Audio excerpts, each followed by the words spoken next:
Então, agora mais já sereno, coração asserenado. A nossa palestra de hoje é Sócrates e a filosofia da mente. O senhor Luiz Cássio Lopes, o nosso palestrante de hoje, ele é bacharel em filosofia pela UFMG, é pós-graduado em psicologia transpessoal, possui MBA pela Ohio High School, nos Estados Unidos, é professor e administrador. Então, passo a palavra ao nosso amigo Cássio Lopes, que Deus o ilumine para que possa transmitir, esse conhecimento que tanto tem. Bom dia. Tudo bem? Queria primeiramente dizer que é um prazer estar aqui com vocês. Eu vejo me apresentando, e fico pensando, a gente trilha um caminho e aí de repente aquilo que a gente estudou para ser torna aquilo que a gente é mesmo, Isso parece óbvio, mas é muito importante isso. Eu costumo dizer, a despeito desses títulos, assim, que eu sou um estudante. Sou uma pessoa em formação, Como todos nós. Você sabe que o ser humano é o único animal que não nasce. O ser humano não nasce, o ser humano vira, se transforma. Todos os outros animais, você tem um cachorrinho, por exemplo, ele nunca conviveu com outro cachorrinho, no entanto, ele vai fazer tudo que um cachorro faz. O ser humano não. Se ele não conviver com outros seres humanos, ele não se transforma no ser humano. Protágoras é um filósofo pré-socrático, e ele conta uma história mitológica muito interessante, que é da origem do mundo. Como ele diz que a origem do mundo foi feita? Segundo Protágoras, Zeus mandou que começasse o mundo e entregou a Prometeu e Epimeteu essa função de começar o mundo. Metes, em grego, é pensamento. Prometeu, então, é o Deus que pensa antes. E Epimeteu, o Deus que pensa depois. Então, o Prometeu, ele tem a visão do futuro. E o Epimeteu não. Então, o Prometeu entregou a Epimeteu essa função de começar o mundo. O mundo ia começar.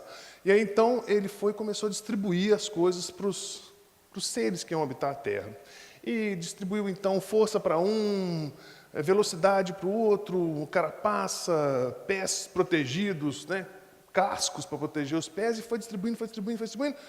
Quando chegou na vez do homem, não tinha mais nada para distribuir para o homem. E é por isso que o homem nasce, totalmente indefeso, pelado, sem dente. Você imagina, uma girafa, quando nasce, cai de 3 metros de altura, pof! Aí vai, levanta e vai mamar, cara. O ser humano, você cai de 3 metros de altura e já morre na hora. Então, assim, aquele que não nasce, ele se transforma. E aí, Prometeu, depois, quando viu essa coisa toda, falou, e agora o que eu vou fazer? Aí ele foi no Olimpo e roubou o fogo e a arte. E entregou o fogo e a arte aos seres humanos. Então, esse é o dom que nós nascemos. Nós não temos pelo, mas a gente sabe fazer roupa. Nós não temos cascos, mas a gente faz sapato para proteger os pés. Então, a arte, que em grego, arte e técnica é a mesma coisa, é a mesma palavra. Então, isso que os deuses deram aos humanos, a arte e a técnica. E assim, nós somos sempre em construção. Nós somos sempre pessoas em construção. Ainda tem uma complementação dessa história que os seres humanos, apesar disso, não conseguiam viver juntos, porque eles brigavam. Então Zeus chamou Hermes e deu para ele, falou assim, olha, vai lá e entrega para eles justiça e respeito.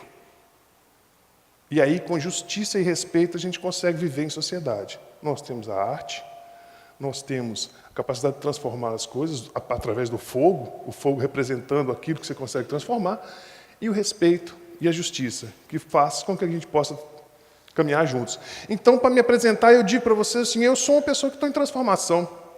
Alguém mais aqui está em transformação? Ah, que bom, gente, que bom que somos todos humanos. Fiquei feliz agora, bem feliz. Bom, Eu queria começar dizendo o seguinte: a consciência ela é multidimensional, né? Ela tem uma parte física, a parte mental, a parte emocional e a parte espiritual. Quer dizer, físico, mental, operacional e espiritual, que o centro é o espiritual. E eu aprendi com uma pessoa, uma amiga fantástica, uns exercícios respiratórios que nos ajudam a ativar essas consciências. Porque nós não somos, assim, dizer aquela coisa assim, não, eu sou espiritualizado. Mentira! Não, você não pode ser só espiritualizado, você é emocional também. E sentir raiva, por exemplo, é um negócio bom, você entendeu? Você tem que sentir raiva. Eu conheço pessoas que fizeram coisas só de raiva. Agora também eu vou estudar e vou virar médico, só de raiva também, eu vou fazer. E fez, entendeu? Então, assim, a raiva é boa. Todos os sentimentos são bons. São os sentimentos que nos formam. Então, eu queria convidá-los a fazer esse exercício respiratório. Nós vamos usar exatamente para isso que eu te falei. Vou passar esse slide aqui. A ideia é essa. Quando você inspira, você vem para o seu centro. E ama a Deus. Ama a Deus sobre todas as coisas. Alô? Não. E quando você expira, você expande e ama ao próximo como a si mesmo. E quando você inspira novamente, você volta para o centro e ama a si como ama a Deus. E quando você faz esse exercício, você une Deus, o próximo e você mesmo, como única coisa. Porque vocês concordam, a filosofia oriental, mais especificamente, sempre nos diz que tudo está interligado há 2.500 anos. Hoje a física prova que a diferença entre mim e vocês é só uma questão de acúmulo de energia, essas coisas. Então, quer dizer, tudo está interligado. Então, se nós somos uma parte de Deus, se nós estamos de Deus, Deus está em nós, então todos somos um só. Então, essa união. Então, a ideia é essa. Você inspira e pensa, emite a onda de pensamento. Amo a Deus sobre todas as coisas. E amo ao próximo como a mim mesmo. E pensem o seguinte, todos os seres do universo, inclusive aqueles formados de pedra, de gases, pulsam nesse sentido. Desde a ameba, seres unicelulares, eles fazem esse movimento de pulsação. Até as galáxias fazem esse movimento de contração e retração. Então, estamos no todo. Então, isso é que eu queria que vocês fizessem agora. Esse exercício. Então, fechem os olhos e vamos fazer esse movimento. Para fora. Amo a Deus sobre todas as coisas. Amo o próximo como a mim mesmo.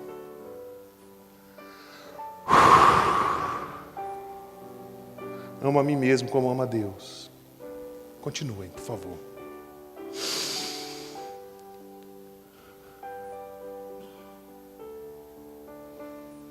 Continuem. Percebam a presença física de vocês nesse lugar. Bem como a presença eterna e transcendental do Espírito Santo. Queria pedir ao Espírito Santo que ilumine a todos nós, a vocês para receber essa mensagem, a mim para que possa ter o dom de transmiti-la. Dizer, vinde Espírito Santo, transborde os nossos corações e acenda neles o fogo do seu amor. Envie o seu Espírito e tudo será criado. E renovaremos a face da terra. Meu Senhor e meu Deus, que ilumina o nosso coração com a luz do Espírito Santo, permita-nos apreciar todas as coisas conforme o seu Espírito. Amo ao próximo como a mim mesmo. Amo a Deus sobre todas as coisas. Amo ao próximo. Vamos a mim. Pode respirar normalmente. Muito obrigado. Agora eu queria que vocês rezassem comigo uma oração.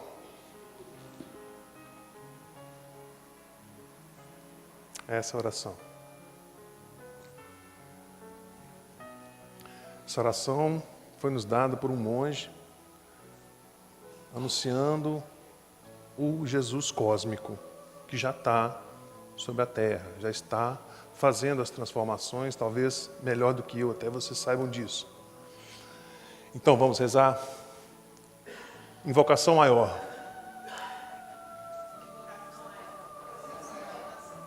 Da presença sublime em nossos corações, ó Cristo, ó Redentor, recebe a chama ardente do nosso grande amor.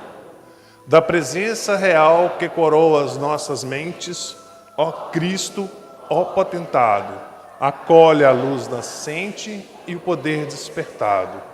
Do tímido embrião da nossa inteligência, ó Redentor, ó Santo, fabrica teu bordão, manda tecer o teu manto, porque queremos fechar para sempre a porta ao mal, ó Cristo, ó nosso irmão, mostra-nos tua face e estende-nos a mão. Que a luz, o amor e o poder do Pai se manifeste por teu intermédio, sobre nós, em nós e por nós, eternizando o plano sobre a terra. Amém. Então, assim, nós demos início à nossa palestra. Eu não sou muito engraçado, não, sabe? Mas às vezes eu faço umas piadinhas, aí eu trouxe isso aqui, porque às vezes vocês não vão entender, então eu mostro para vocês que é uma piada, para vocês saberem que é uma piada, entendeu? Inclusive isso foi uma piada. Obrigado, gente.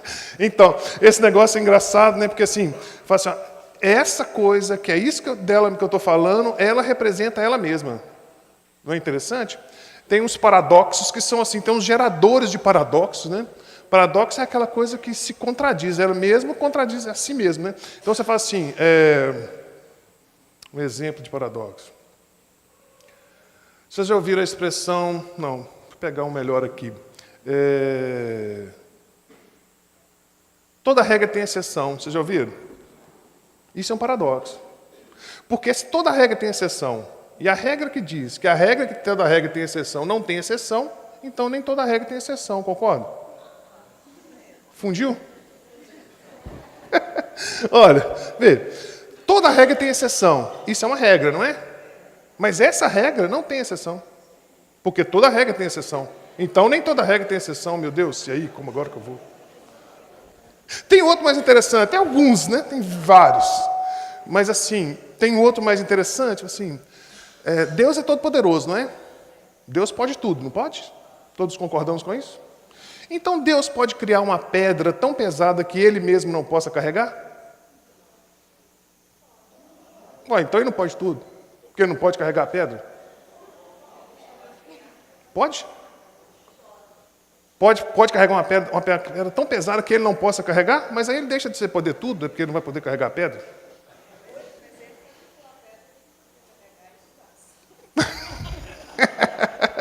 Essa é realmente a resposta, já que a gente não tem como responder, afinal de contas é um paradoxo, o paradoxo não tem mesmo a resposta, então é Deus, né, gente? Deixa Deus com as coisas dele, vamos lá. Pois é, então vamos então começar, finalmente.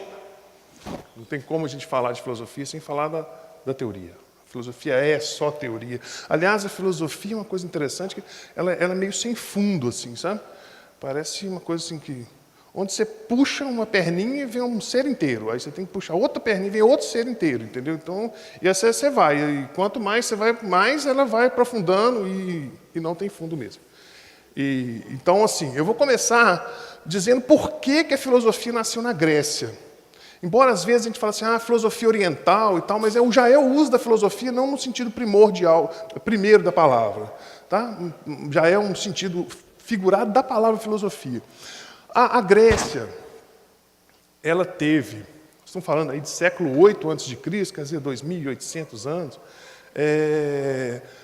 eles migraram os povos que moravam nos Balcãs, era uma terra meio pobre e tal, eles migraram então para a região do Mar Egeu. E ali várias ilhas, então começaram a povoar aquela área. E eram formados por muitos artesãos, pessoas que tinham condições de fabricar coisas e comércio. De forma que o poder econômico ele não ficou nas mãos de um grupo resumido de pessoas, não era uma oligarquia, ou mesmo assim uma monarquia, né? O poder ele era mais distribuído. Então, assim, várias pessoas tinham boas condições para fazer as coisas. Então, isso desenvolveu, por exemplo, a moeda. Como ele era um porto e era uma região onde circulava, depois a gente vai ver o mapa, sobretudo Atenas, que está no centro, então tudo passava por ali, então desenvolveu-se fortemente o comércio. Com isso desenvolveu a moeda, né, a moeda para poder fazer uma referência, e a moeda é uma coisa tão interessante, muito importante para uma cultura, porque ela te dá uma referência de valor. Então, isso vale tantas moedas, então é muito mais fácil fazer trocas. Né? Isso é um conhecimento comum. E o desenvolvimento da escrita. Com o desenvolvimento da escrita, eles puderam ter leis escritas. E é interessante porque a lei escrita ela é interpretável. A lei que o rei fala, não, faz isso. Não é interpretável, porque ele está falando ali. Aí você fala assim, rei, mas é para fazer assim ou assado? Ele fala assado. Pronto, não é interpretável. Já a lei escrita, não. A pessoa vai ler e cada um vai entender de uma forma. Então, isso muda muito as relações entre as pessoas. Há necessidade, por exemplo, de embate, de debates entre as pessoas para a interpretação dessas leis. Então, isso muda muito a cultura. E isso cria um clima de liberdade. De liberdade. E desenvolveu-se também as cidades. Os gregos eles eram muito ligados nas cidades. As cidades eram cidades-estados, né? Cada um tinha suas leis, e isso desenvolveu muito bem nessa época. Então, por exemplo, você tem Atenas, por exemplo, uma formação mercantil muito forte, e isso é o cenário que começou a formação da Grécia. Nós vamos, então, essas guerras médicas, os persas também são chamados de médicos, né? Então, essas guerras médicas são dos medos, dos persas. Então, houve uma guerra entre persas e gregos, e os gregos se uniram, formaram Delos, a Liga de Delos, formaram a Liga de Delos sobre o comando de Atenas. Isso fortaleceu muito a região para se transformar numa cultura única. Então, formou-se ali uma espécie de uma nação, com conceitos próprios de uma nação. E isso fez com que eles venceram as guerras. Né? Tem Maratona, por exemplo, é uma das batalhas que, inclusive, deu origem ao esporte, porque o soldado veio correndo, correu 42 quilômetros. Essa história é conhecida como história de Maratona. O período em que a gente vai falar mais é esse período ali que está... Sócrates nasceu, ele morreu em 399, ele nasceu em 469, 470 a.C. Então, esse século V ali que a gente vai falar um pouco mais sobre como que era a cultura grega dessa época, né, que é onde viveu os filósofos, Sócrates, Platão, Aristóteles, o teatro, as leis, Péricles, né, que foi, para quem estuda direito, aí, inevitavelmente estudou Péricles. Né? Então, essas coisas. O mundo helênico, né, que a gente conhece a Grécia como sendo um mundo helênico, ele veio depois com a formação. A Macedônia invadiu, teve uma guerra civil e enfraqueceu, e a Macedônia invadiu, e a junção da cultura da Macedônia com a cultura dos gregos dá o mundo helênico. Helênico porque, por causa de Helena, da guerra de Troia, e se tiver um jeito depois, eu até vou contar para vocês essa história que é bastante interessante, sobre Helena e a guerra de Troia. Ok. Bom, Isso para vocês entenderem o que eu estava falando. Deixa eu ver se isso aqui está funcionando. Tá. Observem Atenas, como está no centro, está vendo? Então, assim, as primeiras que a gente tem notícia de filósofos e tal, elas são dessa região, da região da Jônia. Mileto é uma capital, e Tales de Mileto, né, muito famoso e tal, talvez teria sido o primeiro filósofo, aquele assim, de buscar as coisas além da mitologia. Legal? Então, você vê como que Atenas está privilegiada, né, que ela está bem no centro, e aqui, o que eu estou chamando a atenção para vocês, gente, que isso aqui é o centro da cultura ocidental na época.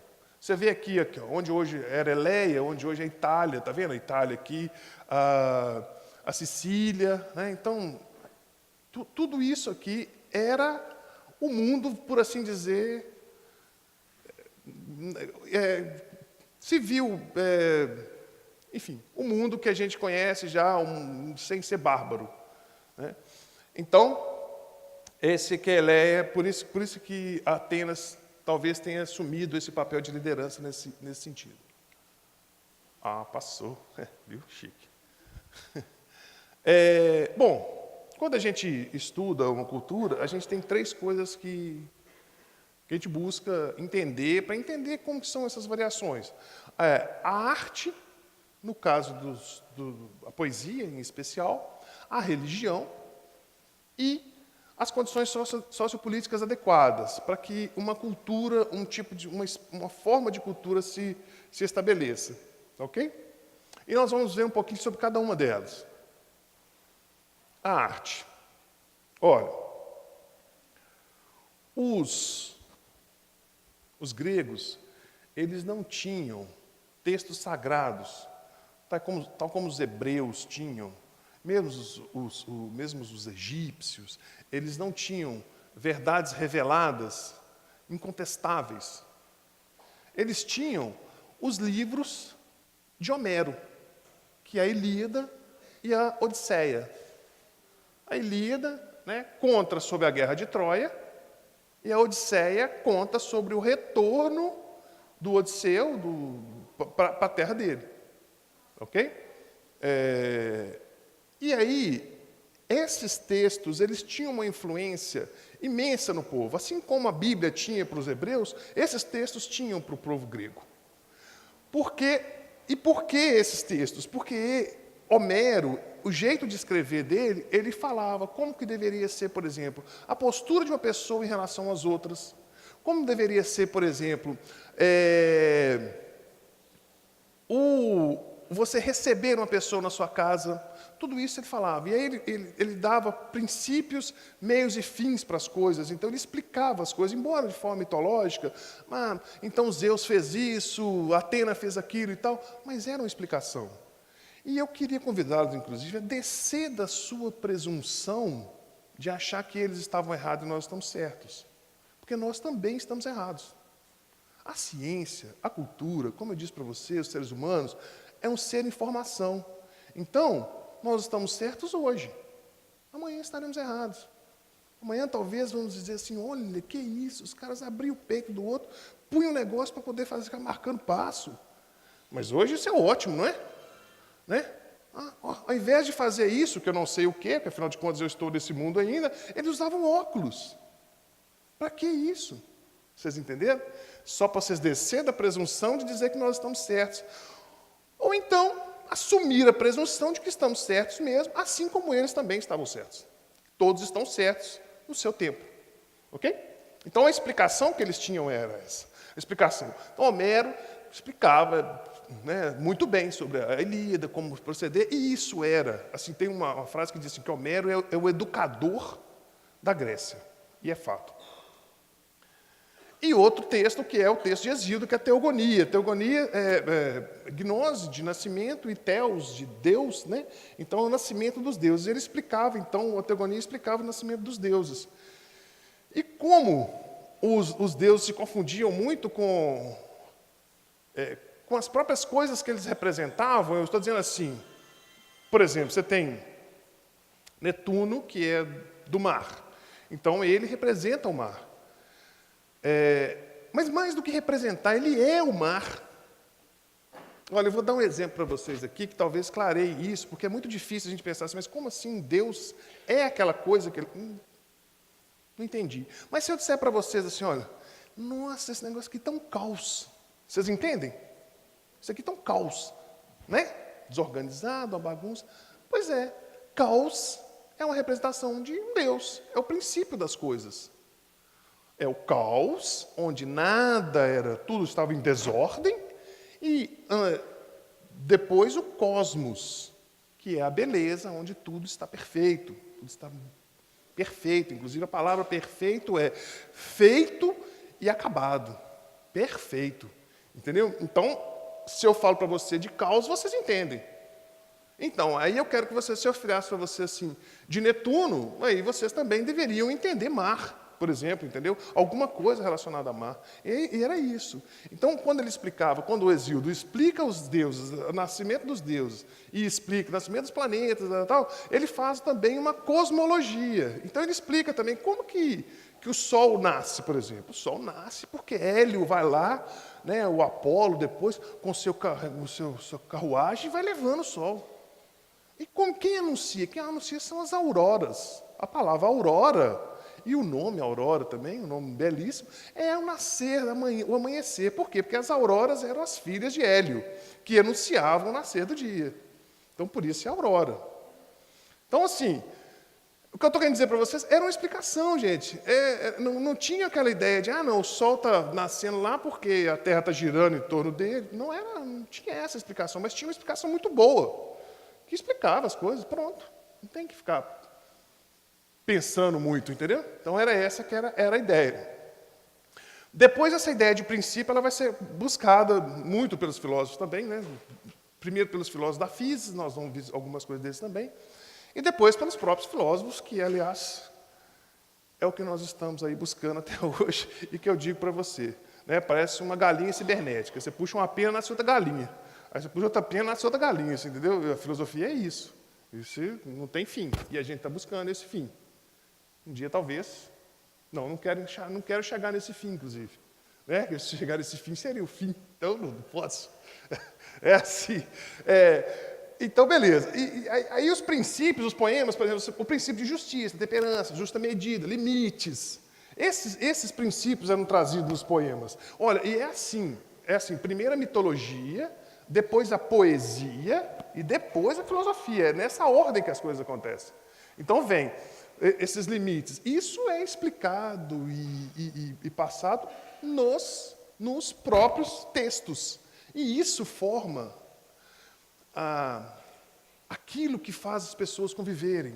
É isso que eu estou querendo dizer. Assim, isso aí está na base sobre a qual você constrói os seus pensamentos.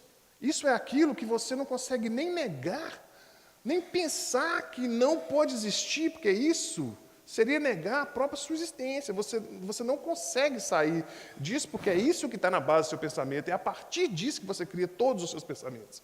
Então, a partir desse conceito de justiça, é que estamos aqui. De respeito, é que estamos aqui, porque senão poderíamos, talvez, transgredir. Eu queria sentar naquele lugar ali, então vou lá e derrubo a cadeira e sento. Mas eu não vou fazer isso. Por que eu não vou fazer isso? Porque existe em mim um sentido de que me impede de fazer isso. E eu nem questiono esse sentido, porque ele faz a base de tudo que eu sou, entendeu? Então, é nesse momento, é nisso que estamos agora formando. E é isso que a gente faz até hoje. São esses mesmos princípios. Mas vamos lá.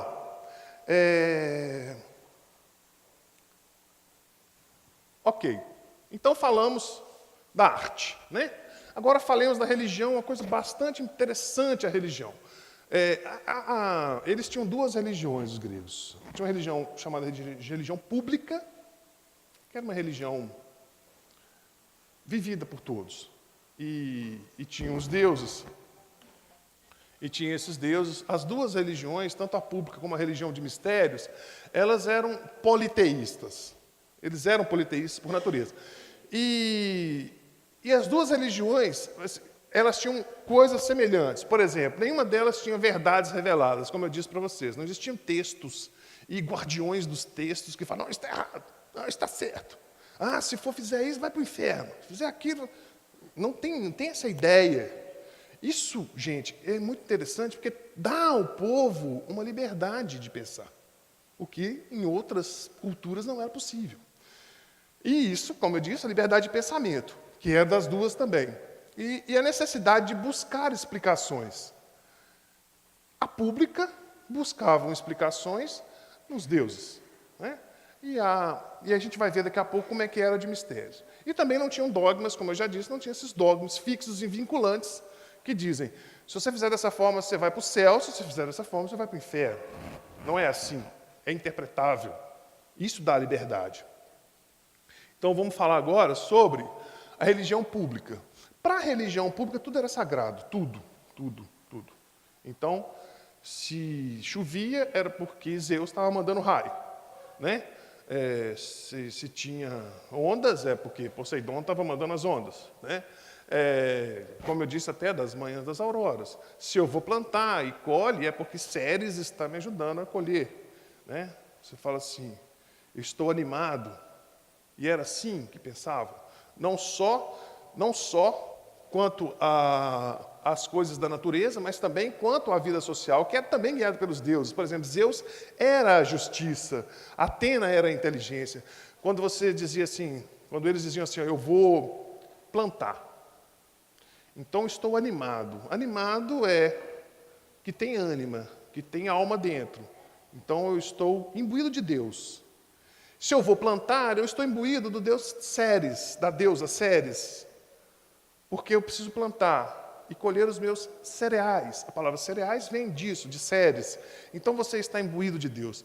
Você fala assim, desenho animado. É um desenho que tem alma, que ele está andando, ele é animado. Entende? Então é isso. Quando ele ia fazer alguma coisa, se ia para a guerra, ele estava imbuído do Deus da guerra.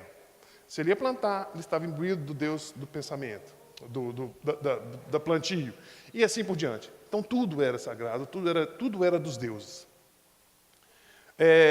O homem era mortal, a morte era o fim. Para eles a morte terminava e tal. E os deuses eram super-homens, não o super-homem aquele... Cadê o papelzinho? Obrigado, gente.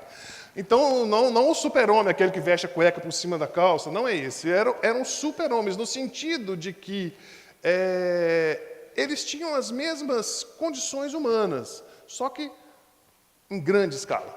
Então, eles eram super fortes. Atlas, por exemplo, segurava o mundo, né? Eles eram super tudo, porque eram deuses. E aí você tinha os mortais. E era uma coisa muito engraçada, que você ainda tinha os semideuses, que era um cruzamento de Deus com mortal. E nasciam os semideuses. Então, esses semideuses, eles eram uma parte... Eles podiam morrer, mas era difícil de matar, tipo assim... corpo fechado, sabe? O cara tinha um corpo fechado. Era mais ou menos essa ideia que eles tinham. E assim a sociedade deles funcionava. Apolo, por exemplo, era a iluminação, né? Então, você tem... assim como Hélio é o deus do sol, Apolo algumas vezes aparece como deus do sol, mas é mais como uma luz, entendeu? Eles entendiam Apolo mais como um deus da iluminação, da capacidade de te mostrar as coisas. Esse era Apolo. Então, eles não diferenciavam em qualidade, eles diferenciavam em quantidade. Eles eram super fortes, super poderosos, super inteligentes, sabe? Mas eram naturais. Alguns historiadores, inclusive, chamam essa religião de naturalista, porque ela faz o homem ser como os deuses serem como os homens. Ok. Mas essa religião nos interessa mais. E vocês vão ver por quê. Essa religião é a religião de mistérios, ou órfica. Órfica vem de Orfeu. Orfeu, a gente só tem ele em mitologia, ninguém sabe, não tem nada escrito, então a gente não sabe nem sequer se ele existiu. Mas, segundo a lenda, ele era um poeta trácio, que chamava Orfeu, e que teria começado essa ideia dessa religião de mistérios. Essa religião de mistérios, então, entendia o homem como uma alma, que, por uma culpa inicial, estaria sendo castigado a viver num corpo. Uma alma eterna, que transcende o corpo, que vem diante do corpo, que não morre com o corpo, que vai para depois do corpo, e que está vivendo uma experiência aqui, para poder tentar se iluminar e não precisar mais de voltar para esse corpo. Parece familiar? Parece? É? Então, eu digo para vocês, por que a religião de mistérios é a religião grega e que está na base do que vocês acreditam, do que eu acredito, do que as pessoas, de uma forma geral, a maioria acredita. Sendo eles budistas, sendo eles muçulmanos, sendo eles cristãos, enfim, ela está na base. Não que isso seja a base de filosofias orientais, tá? Não estou dizendo isso. Estou dizendo que, do ponto de vista assim, do comum, todas as religiões têm mais ou menos isso. E ela é isso. Eles acreditavam que é um daimon. Essa palavra depois, daimon, veio para o português como demônio.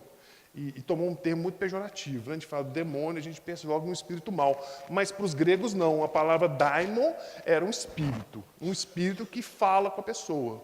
Então, gente, não preciso nem dizer para vocês. Né? Aliás, assim, dar essa palestra aqui é legal, porque quando a gente fala, por exemplo, numa escola de engenharia, a gente tem que explicar isso, cara. Como assim, cara? Tem um daimon, né? Daimon não, só. Os caras não acreditam. Se não tiver parafuso, esses negócios, os caras não acreditam, né? Então você tem que. Então, assim, aqui é mais fácil de falar sobre isso. Então, essa vem das religiões de mistério, essa primeira ideia de dualismo do corpo-mente, do corpo-alma. Né? Existe um corpo e existe uma alma. Depois nós vamos ver que Sócrates leva isso bem a um extremo. Então, a alma é anterior ao corpo, como eu disse, né?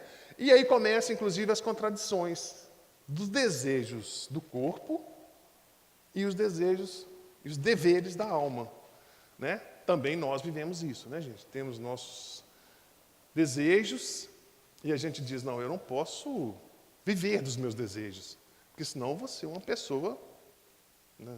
Isso aí, depois vem uma lógica não, um conceito de felicidade aristotélico muito legal. Aristóteles fala assim, que a felicidade ela é uma mediana entre a escassez e o excesso. Né? É isso que a gente busca, né? Depois você vai no budismo também e fala, isso é o caminho do meio. O caminho do meio entre o ser e o não ser, existe um caminho do meio, e esse é que é o caminho. Né? Então, isso vem dessa religião também, que colocou para a gente essa ideia de mediano e tal. O homem, então, passa a viver conforme a sua consciência e não conforme a sua natureza. Os apetites, né, apetites assim no sentido mais universal da palavra, não só de comer, mas de fazer sexo, de beber e tudo, porque tudo isso é apetite. Isso passa a ser uma coisa mais controlada. Os homens têm que controlar, para ele poder ascender melhorar o seu espírito, para ele poder ir juntar-se novamente ao Uno, ao Deus de onde ele veio. Essa era a ideia. Mas essa é a ideia. Né? Não era, é a ideia. Nas lápides de algumas pessoas que tinham escrito isso, que seguiam essas religiões órficas, a religião órfica, tinha escrito dessas coisas assim, morreu o corpo, mas nasceu um Deus. Sabe? Essa ideia de que ele se libertou da prisão onde ele vivia. Então a vida transcende. A terra transcende e é uma coisa eterna. É a primeira vez que existe essa ideia. Por isso eu me ativo assim mais nessa religião de mistérios, a religião órfica. E, por fim, as condições sociopolíticas. Né? Como eu já disse para vocês, existia a democracia, já existia a democracia, demo, de povo, cracia, de poder. Então, democracia, poder do povo, e isso já existia nessa época. Uma classe de comerciantes e artesãos que tinham condições de dividir o poder e votar e tal. Então, tudo isso deu condições. Colônias ricas. E, muito importante, uma identificação com a cidade. Quem aqui é cidadão? Só nós? Faltam umas pessoas aí que não são cidadãos. Então, olha só. Por que a gente se diz cidadão? Vem dessa época, porque a ligação dos gregos com a cidade era tão grande que se a cidade fosse livre, se a cidade fosse feliz, se a cidade fosse próspera, eu seria livre, próspero e feliz. Era a ligação daí vem essa cidade. A palavra cidadão vem dessa época, dessa identificação com a cidade. Né? Depois, cosmopolitas, enfim, mas é outro assunto. Então vem dessa época. Então eles tinham uma identificação muito forte com a cidade. E isso trazia, por exemplo, quando você fala em pessoal, eu tenho uma ética, né? Tenho a minha ética que eu te trato bem, porque somos pessoas éticas e espero isso de você também. Quando se trata da cidade, você tem a polis ética, a ética da cidade, que é a política, que para eles era a arte mais espetacular, a melhor arte era a política. Por quê?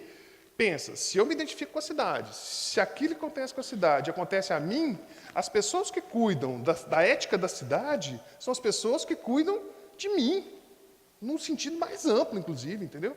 Então, esse e deveria ser, até hoje, a coisa mais importante, né? Mas nós não vamos entrar nesse assunto de política, não, porque senão a gente não cabe essa palestra hoje, né? Bom, então é isso. Então, só para resumir, essas três coisas: arte, condições sociopolíticas e religião. São os três, o caldo de cultura, vamos dizer assim, que é o caldo onde nasce uma cultura. Isso você pode extrapolar para qualquer lugar. É assim em todos os lugares. Você pega, por exemplo, uma cultura, não sei, muçulmana, por exemplo, você vai ter aquilo ali que nasce daquele jeito que eles moldam, que essas três coisas moldam lá. Você tem isso onde vocês quiserem, enfim. São esses três fatores, alguns outros, mas porém menores, que formam que dá origem a uma cultura. Ok? A palavra filosofia talvez seja do conhecimento da maioria aqui, que significa amigo do saber. Filosofia, né? Agora, talvez seja interessante dizer que esse significado dura pouco. Esse significado de amigo, esse significado primitivo, ele dura muito pouco. Você vai encontrar isso assim nos pré-socráticos e tal, porque depois, logo depois, ele já começa a significar a sabedoria mesmo. Filosofia é a sabedoria. Não é amigo do saber, é a sabedoria. Embora, se vocês fossem pensar, quando você pensa assim, por exemplo, que o saber, no sentido primeiro da palavra, ele é uma coisa restrita aos deuses, para os gregos. E para nós é restrita a Deus. Porque o que a gente sabe de verdade? A gente sabe uma mixaria daquilo que parece, né? Assim, a gente sabe um viés, que é a sua capacidade cognitiva, a sua condição de pensar. Então, é isso que você conhece. Não é nada. Então, o saber, ele não é nosso, ele é Deus. Deus sabe. E nós, o que nós podemos ser? No máximo, amigo do saber, entendeu? Essa é a ideia da palavra filosofia. A gente só consegue ser, no máximo, um amigo da sabedoria. Sabedoria mesmo a gente nunca vai ter, porque essa sabedoria ela está além do racional, além da consciência. É interessante assim, quando a gente fala de racional, por exemplo, né? A razão é aquilo que nós temos. A razão, ela tem uma analogia muito interessante que fala assim: o pássaro, o pombo, ele sem o ar, sem a resistência do ar, ele voaria muito mais rápido. Vocês concordam?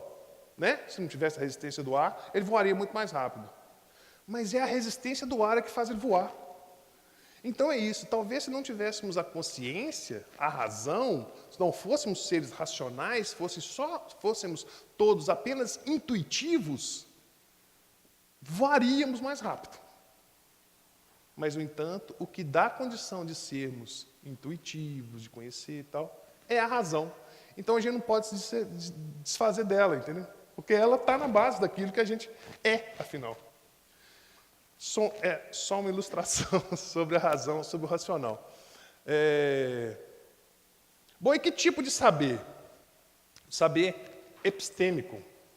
Eles dividiam o saber em dois tipos. A doxa, que era a opinião. E eu vou dizer para vocês já perceberam como é que forma o conhecimento no mundo? O cara fala assim, o cara está falando, eu estou falando aqui, por exemplo. Você vai, o cara não está entendendo. Uma pessoa está falando, eu não estou entendendo nada que ele está falando. Aí eu pergunto assim, o que você acha? Que você concorda com aquele cara lá? Aí o cara fala, eu concordo. Vai, então eu também concordo. Pronto, virou a verdade. Né? Não é assim que funciona? Mas eu concordo com ele, o outro concorda, todo mundo está falando aquilo virou uma verdade. As pessoas, de uma forma geral, estão presas à doxa, à opinião. O cara tem uma opinião, o outro tem outra opinião, o outro tem outra opinião, você... deve ser isso mesmo. Pronto, embarca naquela opinião e vai embora também, não pensa não. Então esse não é o conhecimento filosófico. O conhecimento filosófico, assim, como eu disse para vocês, você não vai conseguir sair da razão. Você vai continuar procurando, vendo ali como é que fala aquele e tal, mas você vai juntar tudo, você vai analisar e tal, e no final você vai sair com aquilo que você acha que é aquela verdade. Mas é uma coisa mais elaborada, é uma busca mais elaborada da verdade. Então é esse tipo de conhecimento. Eu coloquei dialética ali, que essa palavra é bonita, né? Eu gosto de falar dialética. Antigamente falava muito dialética. Dialética esqueci a outra que falava muito. Agora fala quântico, né? Tudo é quântico. Se você é quântico. Se for quântico, aí é legal, porque eu posso explicar, porque você não entende mesmo, eu também não entendo, ninguém entende, então é quântico. Olha que legal. Então eu trouxe ali dialética para a gente saber assim. Não, mas assim, tem pessoas que entendem, tá, gente? Eu estou falando isso. Eu não entendo, mas tem pessoas que entendem e que é uma realidade que daqui a 30 anos talvez os meninos estejam estudando na escola. Normal.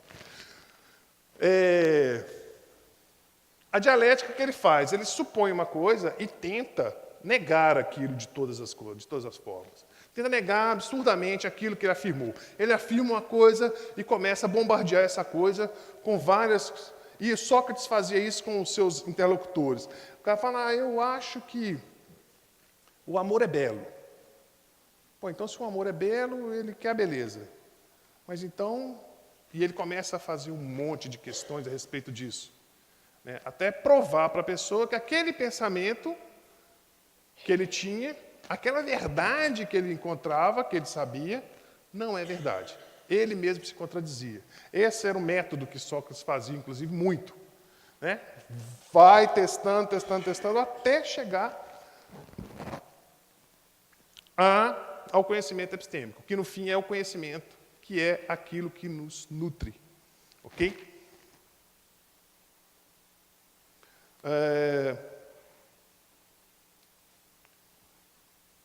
Agora a gente vai falar um pouco dos pré-socráticos. E por que nós vamos falar dos pré-socráticos e é importante a gente falar dos pré-socráticos? Porque eles estão entre a mitologia, a poesia e Sócrates. E vocês vão ver que o que eles fazem, né, os pré-socráticos, nós vamos falar assim, eu peguei dois, Protágoras e Gorgias, e vamos falar assim de uma forma geral dos heurísticos, né, que são os sofistas, porque eles destroem tudo. Eles destroem os conceitos todos. E não deixam nada. E aí vem Sócrates para reconstruir. Entendeu? Então, assim, por isso é importante a gente abordar um pouco os pré-socráticos. Protágoras, por exemplo, ele dizia, o homem é a medida de todas as coisas, das que são por aquilo que são, e das que não são por aquilo que não são. Parece óbvio à primeira vista? Parece ou não? É confuso? Confuso? Tá. Olha só. Vamos voltar àquela ideia de opinião que a gente estava falando. Né? Eu tenho opinião, você tem opinião, você tem opinião, não. E no final, a gente chega numa verdade, não é? Quem criou essa verdade? Foi Deus que veio aqui e falou para a gente que era isso? Foram os homens, não foram? Então, por isso o homem é a medida de todas as coisas. Aquilo que ele diz é aquilo que ele entende que é daquela forma. E a partir disso vira verdade. Quantas horas? Já são 10 horas? Nós começamos tarde, né? Não fui eu que me atrasei, não, acho que não. Mas, enfim, vocês entenderam, então, a ideia dele é essa. A ideia é que o homem é a medida de todas as coisas. E aí, se o homem é a medida de todas as coisas, não há critério absoluto de julgamento. Se não há critério absoluto de julgamento, então quer dizer que um argumento, mesmo fraco, mas bem colocado, ele pode suplantar um argumento mais forte. E essa é a ideia da antilogia dele.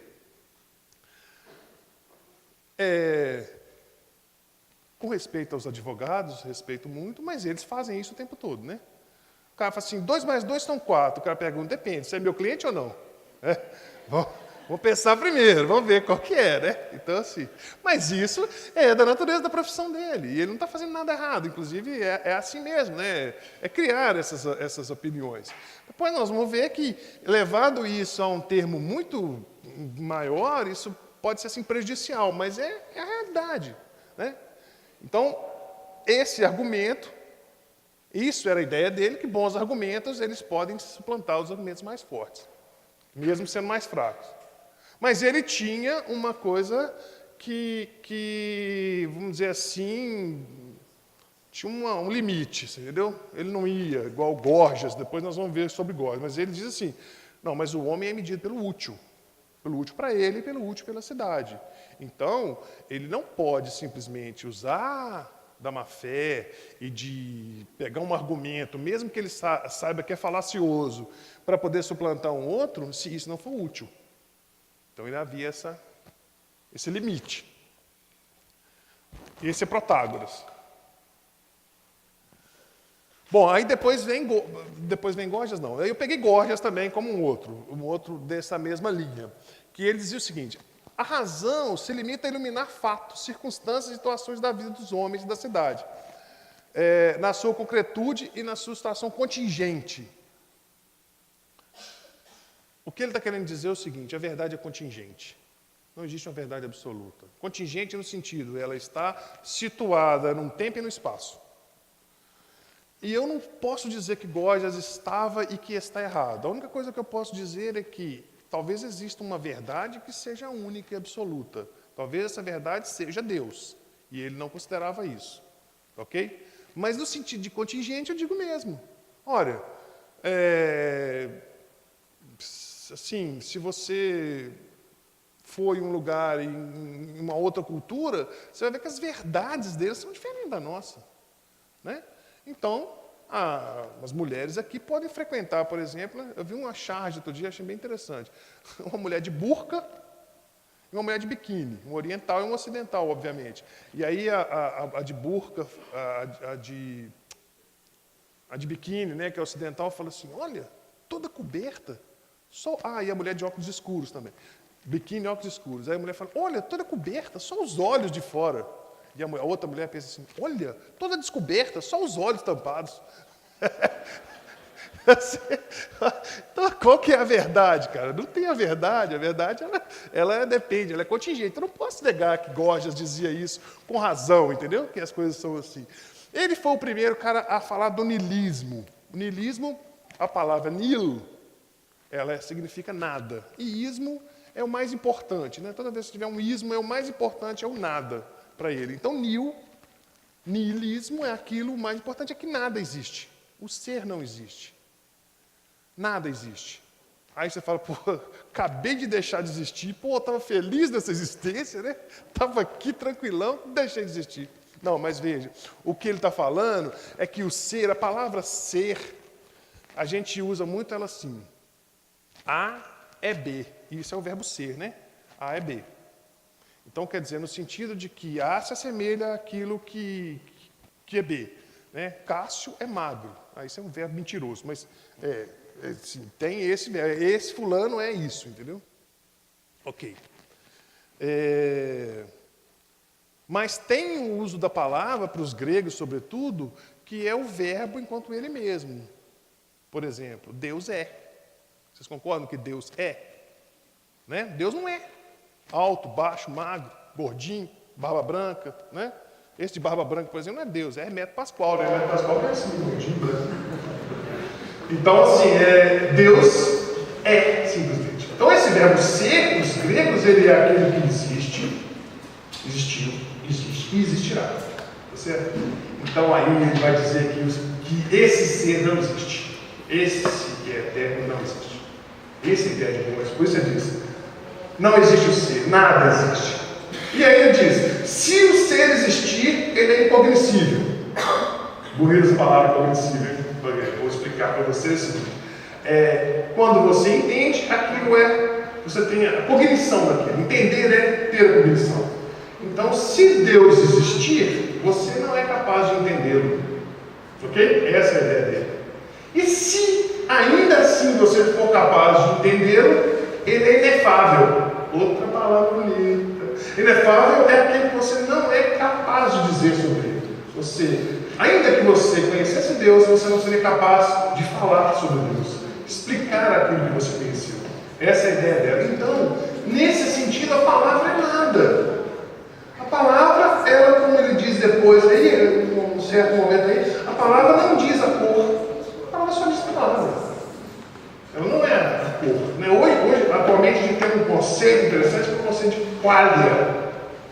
Qual é a qualidade da informação que você tem? Então, mesmo que eu diga para você, olha, eu estive no Monte Everest, senti a brisa, uma imagem maravilhosa, não sei o que, ainda que vocês entendam tudo que eu estou falando, jamais vocês vão sentir o que eu senti. É impossível. Porque a palavra não diz aquilo que é mesmo. Elas são as palavras. Eu posso explicar um monte de coisas, mas sentir como eu senti e sentir como vocês sentiram, nunca. Né? Cada pessoa aqui está me ouvindo e está me ouvindo de uma forma. Porque cada um está na sua própria cabeça. Né? Então, a palavra não é capaz de revelar realmente. São apenas palavras. E nisso é interessante porque Gorgias lança a estética. A estética é uma ética fora de questões éticas. É a palavra como ela mesma, a poesia. E é interessante o seguinte, se é um texto poético, se a gente faz assim, por exemplo, putz, esse ator, Tony Ramos, um cara bom de serviço, todo papel que ele faz, ele emociona e tal. Vocês concordam que ele está enganando vocês? E quanto melhor ele te enganar, melhor ele está fazendo a parte estética? Quanto mais enganadora a palavra for, melhor nesse caso. Entendeu? Então, isso é uma parte que Gorgias começa da estética, né? Que é a arte, exatamente, de persuadir. Né? Aí ele fala assim, né, que a arte dele é exatamente essa arte de usar as palavras para demonstrar aquilo que você está querendo dizer e sair vitorioso de um debate. Seja em praça pública, seja onde for. Tá certo? Ok. Isso que você falou sobre a palavra serve para a imagem também. Você vê a imagem de uma paisagem, você não vai sentir a mesma coisa de estar. De forma alguma. Isso aí tem um estudo, daqui a pouco eu vou lembrar o nome do autor, mas que ele fala da áurea do momento. Você está presente. É igual assim, quem gosta de futebol aqui, por exemplo, assistir o VT de um jogo. Né? Graça nenhuma, né? Então assistir a novela em Vale a Pena Ver de Novo. Não vale, né, gente? Então, assim, né? Então a gente tem que assistir o negócio na hora ali. Essa aura do momento. É só esse estar presente é que te dá essa aura daquele momento que as coisas estão acontecendo. Obrigado pela participação. Realmente é isso mesmo. Bom, agora então. Só para finalizar Gorgias, ele fala assim, que é possível a gente pensar aquilo que não existe. Né? Então, se a gente é capaz de pensar aquilo que não existe, a gente é capaz de falar aquilo que é mentira. Então, se a palavra é capaz de mentir desse jeito, você não pode confiar na palavra. A gente pensa assim, pense em um cavalo, mas pense em ele de vidro. Agora pense em ele correndo sobre as águas. Vocês foram capazes de pensar isso. E isso não existe. Então, a palavra ela não representa o ser. É isso que ele está querendo dizer. Ela representa aquilo que você quiser que ela representa. E isso é, para Gorgias, o mais importante mesmo. Simples assim. Ok, agora vamos falar dos erísticos. É outra palavra bacana, né, erístico? Essa palavra vem de Eris, Eris a deusa. Vocês já ouviram falar da Guerra de Troia? Todo mundo? Mas você sabe por que ela começou? Sabe o que rolou para acontecer a Guerra de Troia? Estava tendo um casamento de Peleu e Tétis. Esse casamento acontecia no Olimpo. Todo mundo foi convidado. Menos Eris. Que maldade. Não, mas eu vou explicar para vocês por que Eris não foi convidado. Porque Eris é a deusa da discórdia. Então, por isso ela não foi convidada. Na verdade, ela não era convidada para lugar nenhum. Porque ela só levava discórdia. É uma marcação, né? Talvez hoje ela entrasse aí com direitos humanos, alguma coisa assim, querendo alguma coisa, direito das minorias, né, porra? Né? Mas, enfim, não chamava discórdia. Aí ela fez a seguinte, ela escreveu num pomo. Você já ouviu a expressão pomo da discórdia? Esse é o pomo da discórdia? Então vem daí. Ela escreveu num pomo, numa maçã de ouro, assim, para a mais bela. E mandou entregar na festa. Só isso. Beleza? Estavam presentes nessa festa as seguintes beldades. Hera, Afrodite e... Hera, Afrodite... Qual? Não. E Atena. Hera, Afrodite e Atena, claro. Hera, Afrodite e Atena. Que eram, as deusas mais poderosas, né, simplesmente. E aí, as três falaram, olha, gente, chegou um presente para mim, que legal, um pomo e tal. Falei, não, mas esse presente é para mim. Não, mas esse presente é para mim, então... Viu que a discórdia já foi colocada? Zeus, então, pegou e falou, cara, não vou entrar nessa confusão, essas mulheres vão brigar, essa confusão, mulher brigando é uma confusão. Aí pegou esse pomo e mandou para Paris. Paris, ele era o príncipe de Troia. Príncipe de Troia. E ele vivia, ele vivia nessa época assim, como uma pessoa do campo e tal, porque quando ele nasceu, a mãe dele sonhou com serpentes de fogo, então os deuses falaram, olha, os deuses não, os sacerdotes falaram, é porque ele vai destruir o reino. Aí ela falou, tirou ele do reino, deixou, sabe essa velha história, né? Mas entregou o pomo para ele recebe aquilo lá e vem as três deusas e prometem para ele, olha, eu vou te dar vitórias, tudo que você quiser. A outra fala, eu vou te dar o reino, toda a Europa para você. E a outra fala, eu vou te dar a mulher mais bela. Afrodite diz, eu vou te dar a mulher mais bela. E ele, romântico, fala, eu quero essa, da mulher mais bela. Só que a mulher mais bela era Helena, casadinha. E se ela fosse casada com uma pessoa qualquer, talvez nem entrar para a história, mas ela era casada com o rei, cara. Menelau era o rei, então era esposo dele, Menelau era casado com Helena. No entanto... Afrodite prometeu, foi lá, pegou Helena e deu Helena para Paris, que nessa hora já estava todo mundo apaixonado, e então Paris levou ela para Troia. E eles então, Menelau e o irmão dele, Agamenon, então viu a oportunidade de unir os reinos todos contra Troia, porque Troia tinha os muros, ninguém atacava Troia. E eles fizeram isso então juntaram todos os reinos, né, inclusive o Odisseu, né, Ulisses, que... conta-se muito esperto, que inclusive depois foi ele que fez o cavalo, né, para poder entrar em Troia e tal. E levou todo mundo, então, e aí que aconteceu o que vocês sabem e tal, Aquiles, né, participou também, Aquiles era um semideus. E aí, isso que foi a história da Guerra de Troia. Por isso começou por causa da Eris. Essa história toda é só para falar que a Ares, a deusa da discórdia, e por isso que eles são chamados de erísticos, entendeu? Mas essa história toda é só para isso. É um caminho longo, né? Eu falo assim que às vezes você pode ir para Nova Lima, passando ali para o BH Shopping, então pelo Rio, né? Você sai aqui pelo 040, volta pelo Rio de Janeiro, chega em Nova Lima também. Então é isso, estou dando uma voltinha para chegar em Nova Lima.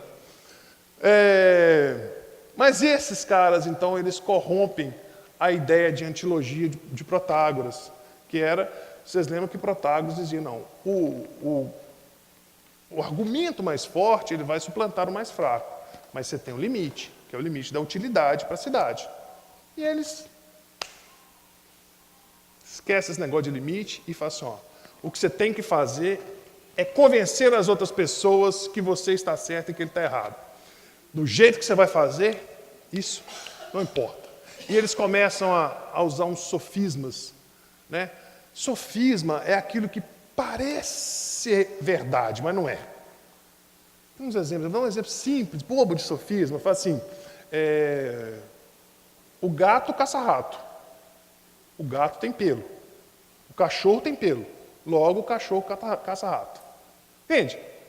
Então, parece mesmo, logicamente faz um certo sentido, mas não está errado, né? Então, esse tipo de construção, por exemplo, o cara está num debate, aí fala assim, eu sou a favor da liberação das drogas.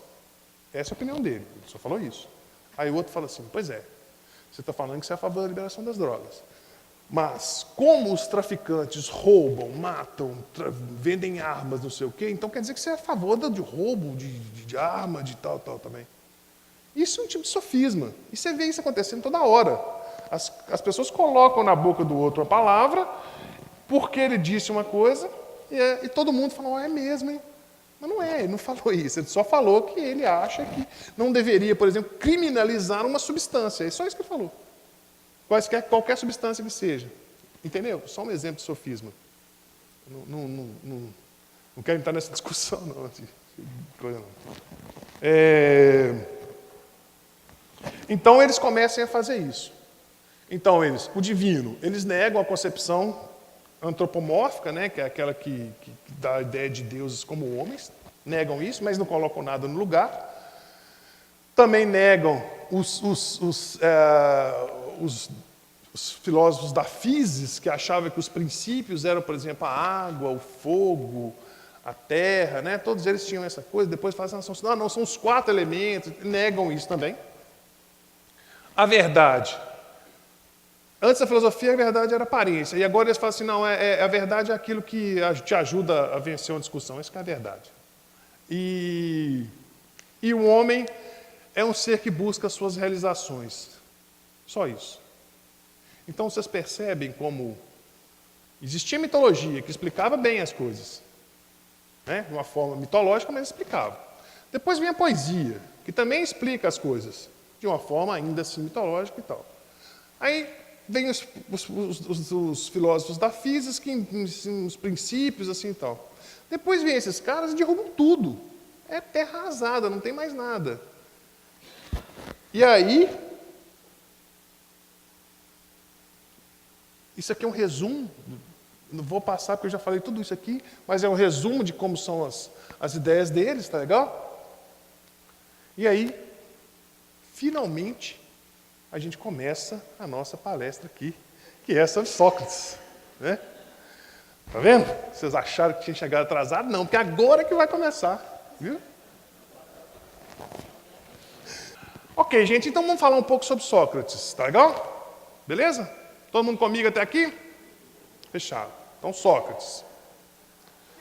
Jogou. Não, espera. Não, gente, não é esse Sócrates. Jogou na seleção brasileira, no Corinthians, não, mas não é esse Sócrates que vamos falar, não. Bom de bola, inclusive. É esse Sócrates. Nem precisou dessa vez, o pessoal riu, você viu? Valeu, gente. Já tá mais ou menos pegando o clima, isso aí. Então, esse Sócrates aí. Antes de Sócrates, fala assim que para os gregos o mais importante era a beleza física, né? E assim, as riquezas, a fama. E aí vem Sócrates e diz que não é beleza física, não. Algumas pessoas falam que ele dizia isso porque ele era feio para danar. Então, assim, ele tinha dificuldade, assim, né? Então, aí ele falou essas coisas aí para ver se dava uma coisa. Mas aí não sei se é. Porque bonito não é, né, gente? Assim. Bom, mas vamos lá falar sobre Sócrates, então. Ó, quem aprender alguma coisa fica sendo o que esse conhecimento faz dele. Guarda essa frase, nós vamos falar dele depois. Então, historicamente, nasceu, a gente não tem muita certeza, mas entre 470 e 469 em Atenas, e morreu com certeza em 399 a.C. Ele foi condenado à morte por impiedade. A pessoa ímpia é aquela que acredita em Deus. Né? Pio é aquele que acredita em Deus. Ímpio é aquele que não acredita em Deus. E ele foi condenado exatamente disso. A acusação dele dizia o seguinte, aí está no livro Apologia de Sócrates, tá? Que diz o seguinte, acusação: comete crime corrompendo os jovens e não considerando como deuses os deuses da cidade, que a cidade considera, porém outras divindades novas. E qual era essa outra, ou quais eram essas outras divindades novas? Era um daimon. Um daimon. Lembra que eu falei para vocês que a palavra demônio, no português vem daimon, mas que daimon era um espírito? E Sócrates dizia, tem um daimon que fala comigo. Vocês conhecem uma outra pessoa que tem um daimon que fala com ele? Conhecem algumas outras? Então, e é por isso que Sócrates está na base do espiritismo. Nós vamos ver isso daqui a pouquinho, algumas comparações. Por quê? Um daimon falava com ele, um espírito falava com ele. E dizia para ele o que ele deveria ou não fazer. Toda vez que ele dizia assim, toda vez que ele queria fazer alguma coisa e estava errado, o espírito falava, não deixava ele fazer aquilo. Então, ele filosofar na cidade, tal, era um ato de obediência. Obediência ao espírito. Tanto que ele morreu pobre, ele não tinha riquezas. E isso era uma coisa complicada para os gregos, porque ser rico era uma coisa importante. Não só para eles, né? Até hoje a gente tem isso, mas enfim. Então ele foi condenado por impiedade. Condenado porque ele corrompia os jovens nessa nova ideia que ele estava lançando e porque ele falava desse daimon que não eram as divindades que eles cultuavam. Agora você imagina, né? Quando a gente fala de filosofia, durante muito tempo, a filosofia foi separada da religião. No entanto, o cara que começou a filosofia foi morto por uma questão religiosa. São coisas. Ele revelava aos homens sábios, ele revelava aquilo que eles não sabiam. Por que Sócrates começou a fazer isso? Xenofonte. Não é Xenofonte, não. Anaximandro, eu acho. Um desses que me fugiu agora. Amigo dele. Foi no oráculo de Delfos e perguntou ao oráculo de Delfos, existe alguém mais sábio do que Sócrates? E o oráculo disse, não existe. Não existe ninguém mais sábio que Sócrates.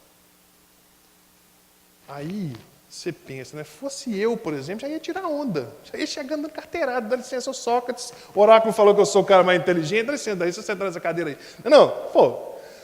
No entanto, cara, ele entende de uma forma muito mais legal. O que ele entende é o seguinte, que, sendo os deuses aqueles que realmente conhecem, que sabem da verdade, e sendo Sócrates, eles tendo dito que Sócrates era aquele que era o mais sábio de todos, ele entende da seguinte forma, porque ele sabia que ele não sabia nada. Né? Sei que nada sei, só sei que nada sei. Esse só sei que nada sei é um outro paradoxo, tá? Mas nós não vamos entrar nisso não, que é um outro paradoxo. Se eu sei que eu nada sei, então o fato de eu saber que eu não sei nada é o fato de eu saber alguma coisa, então já não sei nada. Entendeu? Mas, enfim, é um paradoxo também. Mas ele dizia, eu sei que nada sei. E isso dele dizer, olha, eu pelo menos assumo que eu não sei, cara.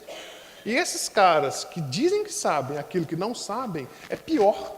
É pior a pessoa dizer que não sabe o que sabe, dizer que sabe aquilo que ele não sabe, do que dizer, olha, eu não sei. Então ele era mais sábio do que os outros, por saber que não sabia.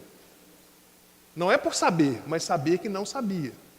Isso já é um ponto.